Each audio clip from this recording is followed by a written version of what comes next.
Assalamualaikum warahmatullahi wabarakatuh. Perkenalkan, nama saya Meisya Numatika, NIM 42020270025. Saat ini saya akan mempresentasikan program kerja Studio Perencanaan Arsitektur 2.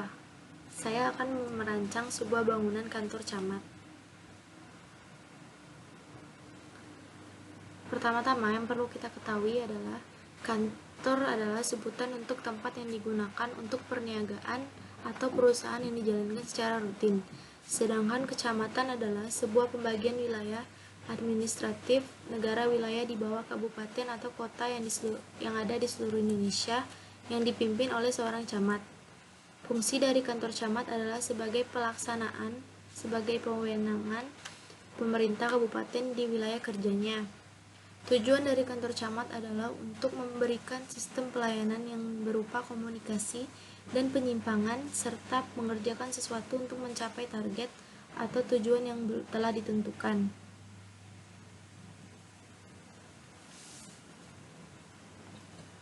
Selanjutnya, untuk studi kasus pertama, saya mensurvei sebuah kantor camat Pontianak Selatan yang berlokasi di Jalan Nirbaya, Gang Mentari, Kota Baru, Pontianak Selatan.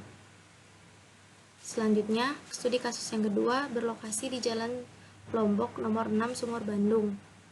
Untuk studi kasus yang ketiga, yaitu kantor camat Trenggalek. Studi kasus yang keempat, kantor camat Sambutan yang berlokasi di Jalan Sulaiman, Kelurahan Sambutan, Kecamatan Sambutan, Pontianak Kota, Pemerintah Kota Samarinda, Kalimantan Timur. Yang studi kasus yang terakhir yaitu kantor camat Simaragas yang berlokasi di Jalan Manonjaya, Banjar nomor 264, Simaragas, Kabupaten Ciamis, Jawa Barat. Tapak atau site yang saya gunakan untuk pembangunan kantor camat ini berlokasi di Jalan Kalimantan Barat, Pontianak Kota, dengan luas lahan 2000 meter dengan GSB 10 meter dari RMJ Baro Parit, dengan KDB yang dikali dengan 40% yaitu 800 meter. Selanjutnya KLB yaitu 12.000 meter dan KLB dibagi dengan KDB yaitu maksimal 15 lantai. Yang pertama, untuk analisis dari site saya, analisis yang pertama adalah analisis matahari. Matahari terbit dari arah timur ke barat. Pada saat pagi, arah timur mengenai bangunan, memapar bangunan sisi depan dan kanan bangunan. Saat sore mengenai sisi belakang dan kiri bangunan. Yang saya lakukan untuk analisis matahari ini adalah menggunakan double skin facade pada bagian depan tapak agar dapat menghalang sinar matahari yang silau. Saya juga menambahkan beberapa vegetasi agar menghalang sinar matahari. Selanjutnya adalah analisis angin. Angin dominan datang dari arah timur dan juga bisa datang dari arah selatan.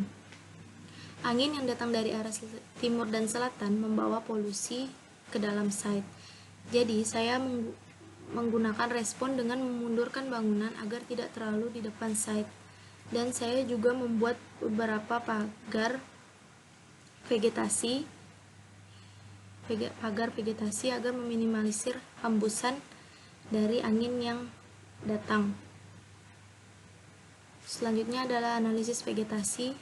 Analisis vegetasi, site saya merupakan lahan yang kosong dan belum ada pepohonan, hanya ada rerumputan. Jadi, saya menggunakan analisis vegetasi ini sebagai menanam beberapa vegetasi di sekitar site seperti tadi, yaitu menambah pagar tanaman di sekitar site. Selanjutnya adalah analisis view. Seperti yang kita lihat, kondisi site cukup baik dengan kontur tanah yang rata. Tapi pandangan dari sisi depan dan kiri kurang bagus karena sisi depan terdapat jalan raya dan terdapat drainase yang cukup besar. Sedangkan sisi kiri terdapat jalan kecil dan rumah yang sudah tidak terpakai atau terbengkalai. Sedangkan sisi belakang dan kanan dianggap memberikan efek positif karena lahan hijau yang ditumbuhi rerumputan. Untuk respon yang saya gunakan adalah sedikit melapangkan area depan pada saat selanjutnya, pada saat membuat bangunan diberikan sedikit penonjolan seperti fasad pada arah timur atau arah Jalan Ampera. Selanjutnya adalah analisis kebisingan. Analisis kebisingan seperti yang kita ketahui, dari arah depan side dan kanan dan kiri side terdapat jalan yang membuat frekuensi kebisingannya menjadi tinggi, sedangkan area belakang dan kanan hanya ada lahan kosong dan tidak memiliki frekuensi kebisingan yang tinggi. Yang saya lakukan adalah menjauhkan bangunan dari arah depan agar tidak terlalu dekat dengan sumber kebisingan, dan saya juga memberikan fasad seperti analisis sebelumnya. Selanjutnya adalah analisis drainase. Yang analisis di lokasi site hanya terdapat selokan atau parit yang berada di tengah Jalan Ampera dengan lebar 3 meter. Terdapat berada di iklim tropis dengan intensitas curah hujan yang tinggi.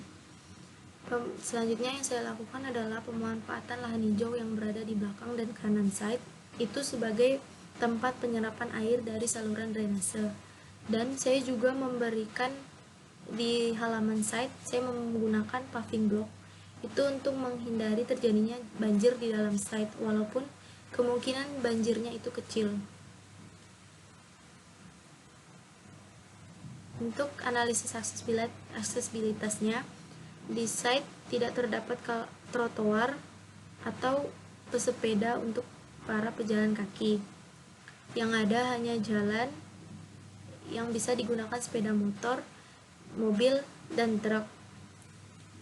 Untuk respon agar keluar masuknya menjadi nyaman, saya membuat keluar masuknya secara terpisah agar tidak terjadinya penumpukan kendaraan di satu titik.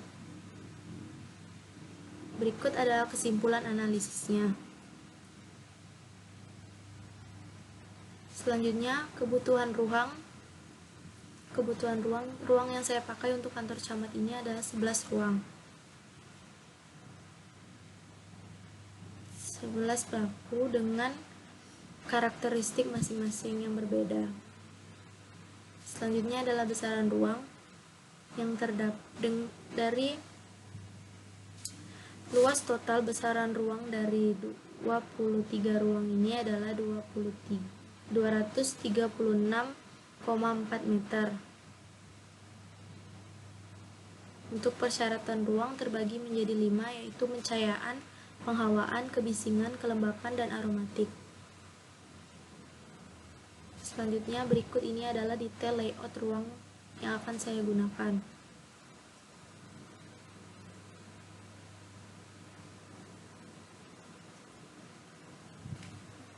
Selanjutnya ada matriks.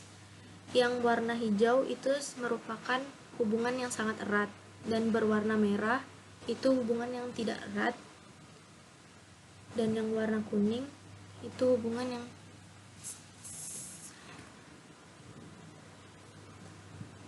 selanjutnya ada hubungan ruang yang di sini saya pakai jenis bubble yang terbagi berdasarkan warna. Ini untuk lantai 1-nya, lantai 2-nya. Dan selanjutnya adalah organisasi ruang. Yang ini adalah lantai 1. Untuk yang warna abu-abu ini adalah sirkulasi, dan ini sudah berbentuk denah tetapi dibedakan oleh sifat ruangnya masing-masing. Ini untuk lantai 2-nya. Selanjutnya ada zoning. Zoning ini menjelaskan program ruang dalam yang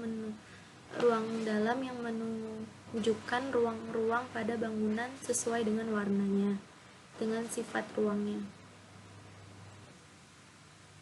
Selanjutnya ada plotting, menjelaskan program ruang luar dan dalam seperti sirkulasi dan vegetasi. Ini lantai 1 dan ini lantai 2-nya. Selanjutnya adalah transformasi bentuk. Bentuk awal yaitu adalah sebuah kubus yang saya lakukan pengurangan bentuk di bagian depannya sehingga berbentuk seperti L.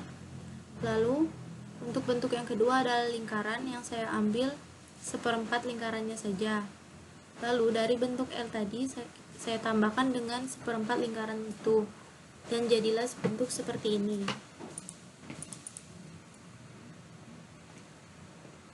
Selanjutnya adalah set plan.